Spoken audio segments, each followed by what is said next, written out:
Pai, Vossa Excelência tem 20 minutos para fazer uso da palavra. Senador Jaime Campos, hoje foi com alegria que eu vi que o plenário se debruçou sobre a questão do PL 238 de 2013, lei complementar que trata da renegociação da dívida dos estados e municípios. Eu havia falado ontem, já à noite, sobre esse tema, falava da minha indignação e que era inaceitável que um acordo firmado o ano passado, um acordo em cima de um projeto que veio do Executivo, um acordo feito com os deputados, com os senadores, com ministros e com o aval da presidenta, fosse rompido e esse projeto não fosse votado. Eu disse que não acreditava que isso ia acontecer. Até dizia que lá no Rio Grande a gente é acostumado, palavra empenhada tem que ser cumprida. Conversei longamente com o governador Tarso Genro, disse a ele que havia esse clima, mas que estava correto ele ter marcado, junto com outros governadores, o encontro com o presidente da Casa, Renan Calheiros. Tivemos esse encontro no dia de hoje, com a presença de líderes de diversos partidos, da oposição e da situação, não todos, mas diversos, como tivemos também a presença da bancada de deputados federais do Rio Grande e também de outros estados. Lá, todos foram muito incisivos, foi unanimidade que a matéria tem que ser votada e queria que fosse votada hoje. Casualmente, aqui no plenário, eu estava na mesa com o senador Mozarildo Cavalcante, naturalmente nós todos interessados nesse tema, percebemos com satisfação que foi unânime aqui no plenário. Usaram a palavra mais de 20 senadores, todos pedindo que a matéria fosse votada conforme o acordo firmado. E aí, senadores de todos os partidos, eu poderia dizer, não teve um que se posicionou contra que o projeto fosse votado. Eu estava, senhor presidente, na presidência, onde Vossa Excelência está nesse momento, para satisfação minha, quando adentrou ao plenário o governador Tarso Genro. E ele, em conversa comigo na mesa, me disse que os governadores, então com o presidente Renan, acordaram que esse projeto será votado amanhã. Mais uma vez foi confirmado que o projeto da renegociação da dívida dos estados e municípios será votado amanhã. Anunciei, aí da presidência, que enfim o acordo ia ser respeitado e o tema seria votado. Na mesma hora, o governador Tarso Genro pediu, e assim eu fiz, convidei o senador Rodolfo Rodrigues para que viesse à mesa, porque somente ele tem emendas ao projeto, são 13 emendas.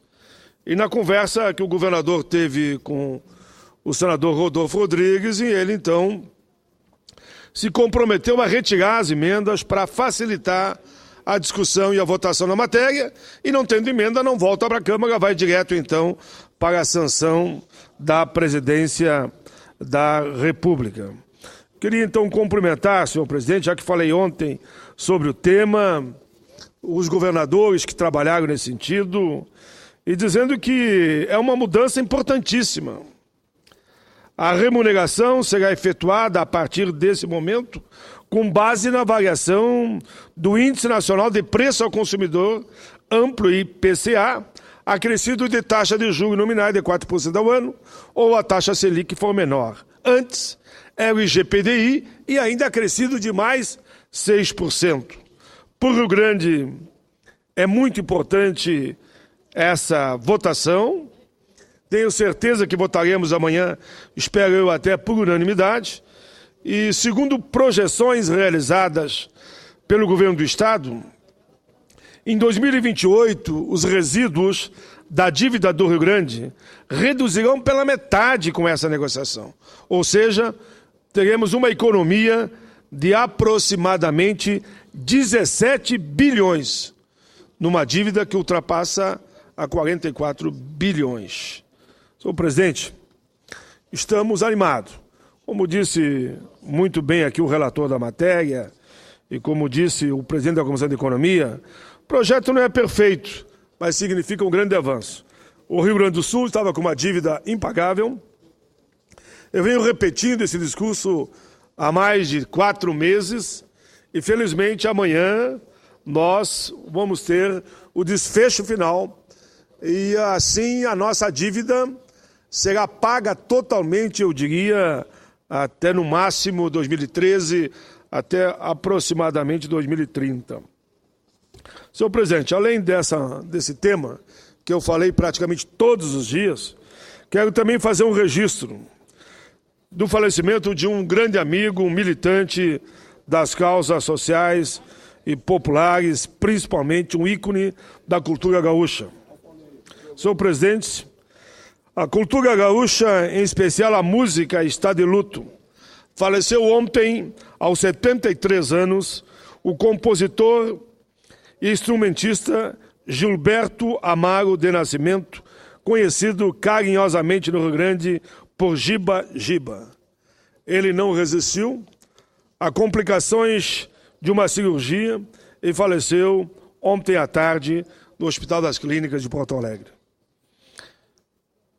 Foi velado hoje à tarde, senhor presidente, e o sepultamento foi às 16 horas. Giba Giba nasceu em Pelotas, no dia 6 de dezembro de 1940. Consagrou-se na música do Rio Grande, principalmente na percussão. Era um dos maiores expoentes na utilização do tambor sopapo, instrumento que traduz muito da identidade musical gaúcha. Ele difundiu a cultura afro-brasileira no Sul, chegando a ser assessor de assuntos afro-açorianos da capital, Porto Alegre. Giba Giba foi fundador da Escola de Samba Praiana, sendo seu primeiro presidente. Em 40 anos de carreira, foi premiado com o Açorianos de Músicas com o álbum Outro Um, e na 17ª edição com o Prêmio Açorianos Especial com o destaque Músico Gaúcho. Também recebeu o Prêmio dos Palmares pela atuação artística e cultural. E em 1999 criou o projeto cultural Cabobu, que se desdobrou em festivais realizados entre 2000 e 2001 em Pelotas.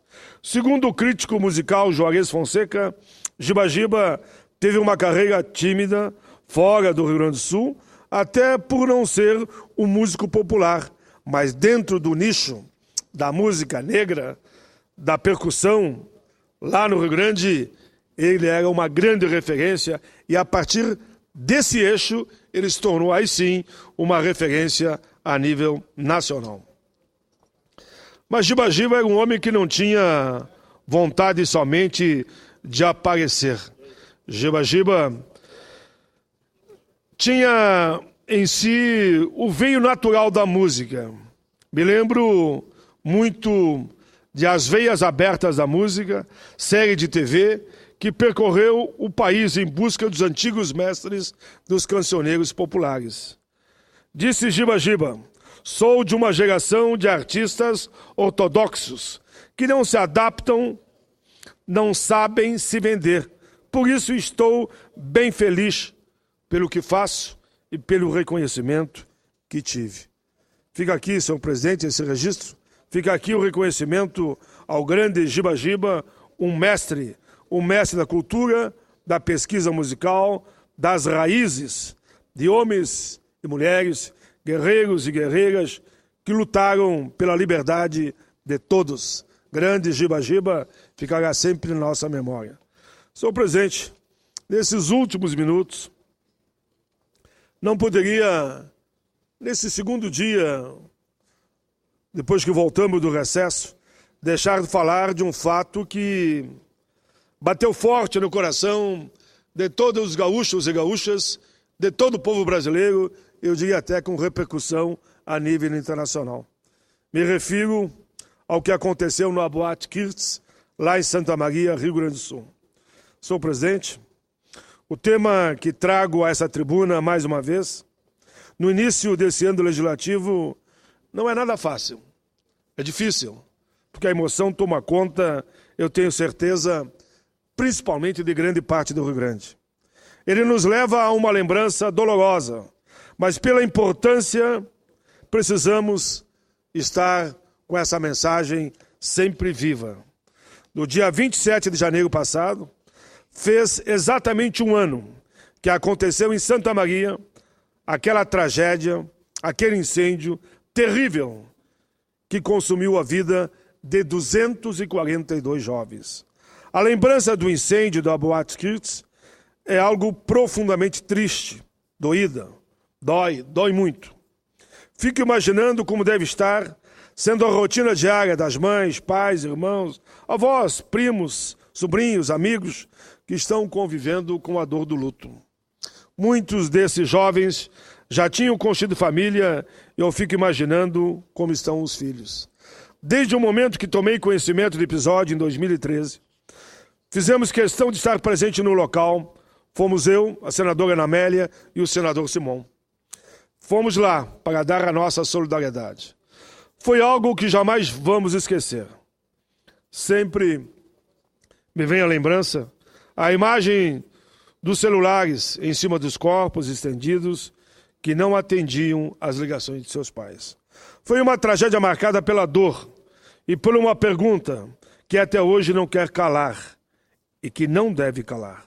Por quê? Porque nosso sistema de combate a incêndio são tão falhos, tão fracos, tão incompetentes, tão deficientes.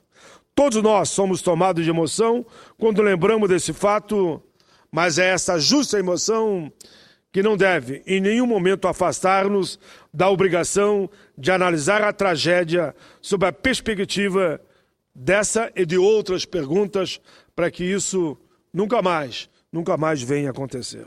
Nós, que exercemos funções públicas, precisamos saber adotar as medidas que se fazem necessárias.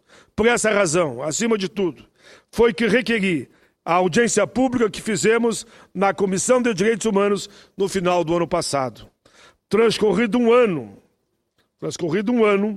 desta trajetória, precisamos voltar ao debate e avaliar o que foi feito e o que não foi feito e o que resta a fazer.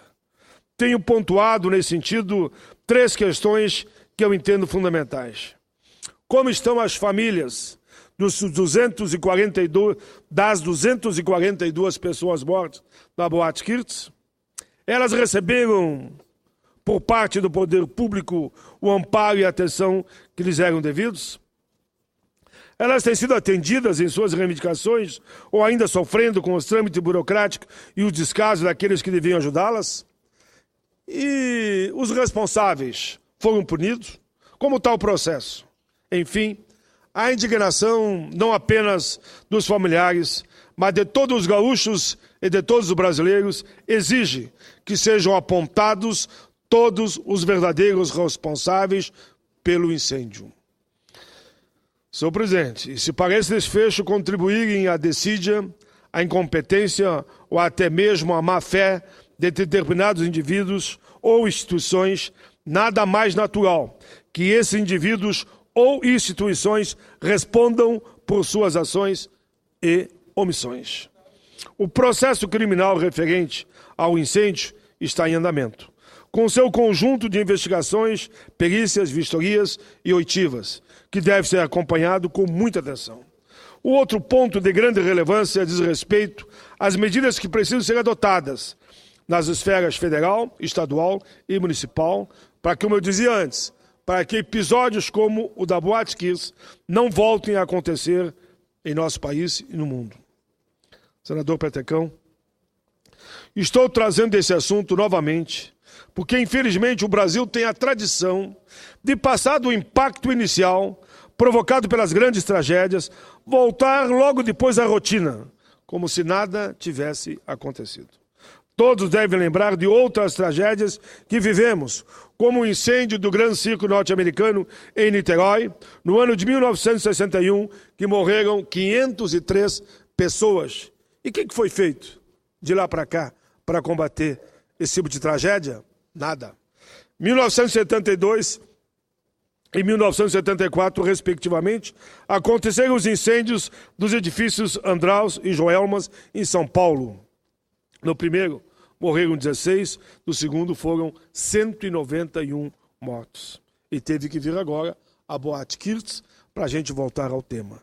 E mesmo diante dessas tristes lembranças, nós não temos uma legislação ainda exemplar a nível nacional, um código, um estatuto em defesa da nossa gente, do nosso povo, para enfrentar momentos como esse. Não temos procedimentos administrativos e também exemplares em relação a temas básicos, como a utilização de material inflamável, que foi o caso lá da Boate Kirtz, nas edificações, lotação de sala de espetáculo acima do limite, saída de emergência, e também a questão daquele cupomzinho, né? Que eles dão o cupom pro camarada, o cara vai marcando, na hora da saída, deu um incêndio, como foi o caso, proibiram que as pessoas saíssem, porque não tinham pago o cupom, e grande parte morreu até por causa disso. Diante disso, nós vamos seguir trazendo à tona esse assunto. Na época da tragédia, o Senado Federal criou uma comissão temporária para tratar desse assunto. A senadora Ana Amélia foi a presidente. Me designou como relator da comissão. Apresentamos um relatório amplo, com uma série de medidas a serem tomadas. O relatório foi encaminhado por sugestão nossa à Câmara dos Deputados, porque lá também tinha uma comissão trabalhando até antes que a nossa. Assim, o nosso trabalho foi incorporado à comissão da Câmara, liderada então pelo deputado Paulo Pimenta. A partir daí, foi elaborado um projeto que, infelizmente, até hoje a Câmara não votou. Qual era a nossa intenção para agilizar? Mandamos o trabalho do Senado para a Câmara, o projeto foi elaborado pela construção coletiva lá da Câmara, naturalmente, e o projeto não é votado na Câmara e não chegou até hoje no Senado. Mediante o fato, realizamos de novo aqui no Senado e também na Câmara várias audiências para tratar do tema. Enfim, tiramos inúmeras sugestões, entre elas a criação de um grupo de trabalho coordenado pelo Ministério da Justiça. Sugeri que o meu parecer sobre o tema fosse, então, amplamente debatido e incorporado no projeto da Câmara, liderado pelo deputado Pimenta, PL esse 2020-2007. Esperamos que os parlamentares da Câmara deem urgência à matéria para que lá votada ela chegue aqui no Senado. Sugerimos também no nosso relatório que o projeto de Código Nacional de Combate ao Incêndio fosse aprovado com rapidez nas duas casas. Sabemos também que o trabalho do Ministério da Justiça ainda não foi um belo trabalho feito, ainda não chegou aqui no Senado. Enfim, na madrugada de 27 de janeiro, a cidade gaúcha de Santa Maria foi tomada pelo horror, pelo espanto, pela tristeza, pela dor. Nós não podemos e não devemos esquecer aquele episódio. Não podemos esquecer, na verdade, muito cruel, o que aconteceu, a crueldade enorme com as vítimas, os familiares, os amigos, enfim, todo um povo que, aquele dia, tinha ido lá para se divertir, para brincar, para dançar, para namorar. Recebi, senhor presidente, os familiares das vítimas e sobreviventes da tragédia de Santa Maria, presidida pelo senhor Aderbal Ferreira, e a partir dali decidimos fazer uma diligência lá em Santa Maria. Será no próximo dia 21 de fevereiro, a Comissão de Direitos Humanos, e eu estarei junto naturalmente, vai se deslocar para Santa Maria para ver como é que está a situação dos familiares e quais os procedimentos que estão sendo tomados em relação ao processo.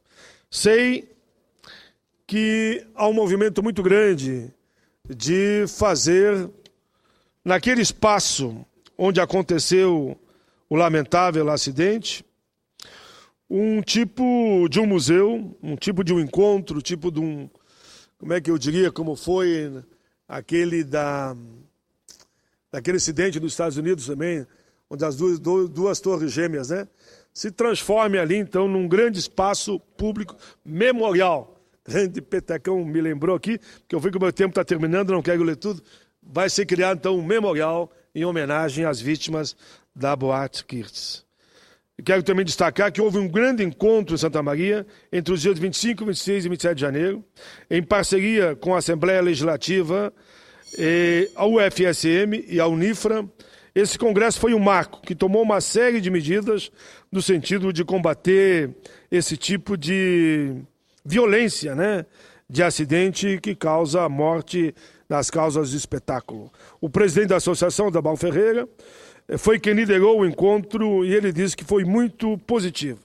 Os temas adentraram as áreas da psicologia, da justiça, da prevenção, da orientação, da preparação e, naturalmente, a participação de todos os agentes públicos para que fatos como esses não venham se repetir. Termino. O que diz o presidente da Associação dos Familiares?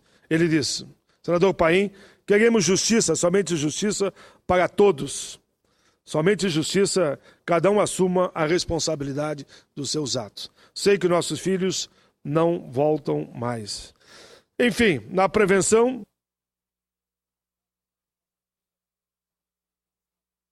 por todos, para começar a criar uma cultura de prevenção em todas as áreas, inclusive doméstica, em todo o país e, por que não, no mundo.